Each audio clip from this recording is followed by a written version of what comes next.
Chicken ಇರೋದು. So ಅದಕ್ಕೆ ನಾನು 2 ಕಪ್ ರೈಸ್ ತಗೊಂಡಿದ್ದೀನಿ. ಸೊ ಇವಾಗ ಈ ಚಿಕನ್ನ ನಾವು ಅದಕ್ಕೆ ಹಾಕಬೇಕು. ಅದು ಆಲ್ರೆಡಿ ರೋಸ್ಟ್ ಆಗಿದೆ. ಬನ್ನಿ ಇವಾಗ ಚಿಕನ್ ಹಾಕೋಣ. ಸೊ ಹೀಗೆ ಒಂದೊಂದು ಹಾಕಬೇಕು, ಇಲ್ಲಾಂದರೆ ಕೈಯಲ್ಲೆಲ್ಲ ನೀರು ಬರುತ್ತೆ. ಸೊ ನೀರು ಇರಬಾರ್ದು ಚಿಕನ್ ಹಾಕುವಾಗ.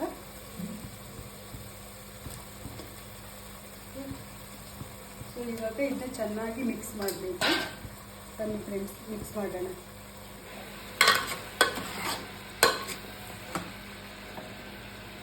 ಓಯಲ್ ಕುತ್ಕೊಂಡಿಲ್ಲ ಸುಮ್ಮನೆ ಪೂರ ಬೊಚ್ಚಿಂಬೆ. ನೋಡಿ ಫ್ರೆಂಡ್ಸ್, ಇದನ್ನ ಚೆನ್ನಾಗಿ ಬೇಯಕ್ಕೆ ಬಿಡಬೇಕು ಹಬೆಯಲ್ಲಿ. ಸೊ ಇದಕ್ಕೆ ನೀರು ಹಾಕೋಬಾರ್ದು. ನೀರು ಯಾವಾಗ ಹಾಕೋಬೇಕಂತ ಹೇಳಿದಾಗ ರೈಸ್ ಹಾಕ್ತೀವಿ ನೋಡಿ, ಯಾವಾಗ ನೀರು ಹಾಕೋಬೇಕು. ಓಕೆ, ಇವಾಗ ಇದನ್ನ ಚೆನ್ನಾಗಿ ಬೇಯಕ್ಕೆ ಬಿಡಬೇಕು.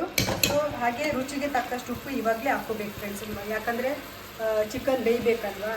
ಸೊ ಚೆನ್ನಾಗಿ ಎಳ್ಕೋಬೇಕು ಎಲ್ಲನೂ, ಉಪ್ಪು ಖಾರ ಎಲ್ಲ. ಸೊ ಅದಕ್ಕೆ ಇಷ್ಟು ನಾನು ಹಾಕ್ಕೊಳ್ತಿದ್ದೀನಿ. ಸೊ ಇವಾಗ ಮಿಕ್ಸಲ್ಲ.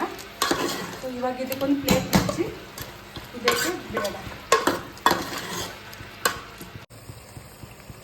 ಫ್ರೆಂಡ್ಸ್. ಒಂದು ನಿಂಬೆ ಹುಳಿನ ಹಿಂಡಿ ಹಾಕ್ತಾಯಿದ್ದೀನಿ ಫ್ರೆಂಡ್ಸ್. ನೋಡಿ, ಸ್ವಲ್ಪ ಕುದಿವಾಗಲೇ ಹಾಕಬೇಕು. ಸೊ ಚೆನ್ನಾಗಿ ಮಿಕ್ಸ್ ಮಾಡೋಣ. ಬನ್ನಿ ಫ್ರೆಂಡ್ಸ್, ಇವಾಗ ರೈಸ್ ಹಾಕೊಳ್ಳೋಣ. ಅದಾದ ನಂತರ ವಾಟರ್ ಹಾಕೋಣ. ನೋಡಿ ಫ್ರೆಂಡ್ಸ್, ಇವಾಗ ನಾನು ಅಕ್ಕಿ ಮಿಕ್ಸ್ ಮಾಡ್ಕೊಳ್ತಿದ್ದೀನಿ. ಅಕ್ಕಿ ಎಷ್ಟು ತಗೊಂಡಿದ್ದೀನಿ ಅಂದರೆ 2 ಕಪ್ ಅಕ್ಕಿ ತಗೊಂಡಿದ್ದೀನಿ. 2 ಕಪ್ ಅಕ್ಕಿಗೆ 4 ಗ್ಲಾಸಷ್ಟು ವಾಟರ್ ಹಾಕೋಬೇಕು. ಓಕೆ, ಬನ್ನಿ ಇವಾಗ 4 ಗ್ಲಾಸ್ ಆಫ್ ವಾಟರ್ ಹಾಕೊಳ್ಳೋಣ. ಒಂದು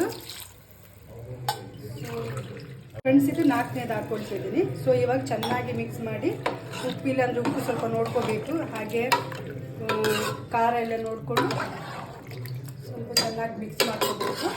ನೋಡ್ತಿದ್ದೀರ ನಿಮಗೆ ಚೆನ್ನಾಗಿ ಚಿಕನ್ ಬೆಂದಿದೆ ಮಾತ್ರ. ಸೊ ಇವಾಗ ನಾನು ಹೇಳಿದೆ 4 ಗ್ಲಾಸ್ ಆಫ್ ವಾಟರ್ ಹಾಕೊಂಡಿದ್ದೀನಿ. ಸೊ ಇವಾಗ ಇದನ್ನ ನಾನು ನೋಡಿ ಫ್ರೆಂಡ್ ಕುದಿಲಿಕ್ಕೆ ಇಟ್ಟಿದ್ದೀನಿ. ಸೊ ಇದಾದ ನಂತರ ಬಿರಿಯಾನಿ ರೆಡಿ ಆದಮೇಲೆ ಹೇಳ್ತೀನಿ. ಓಕೆ, ನೋಡಿ friends, finally chicken biryani ready. ಎಷ್ಟು ಚೆನ್ನಾಗಿ ಬಂದಿದೆ ನೋಡಿ.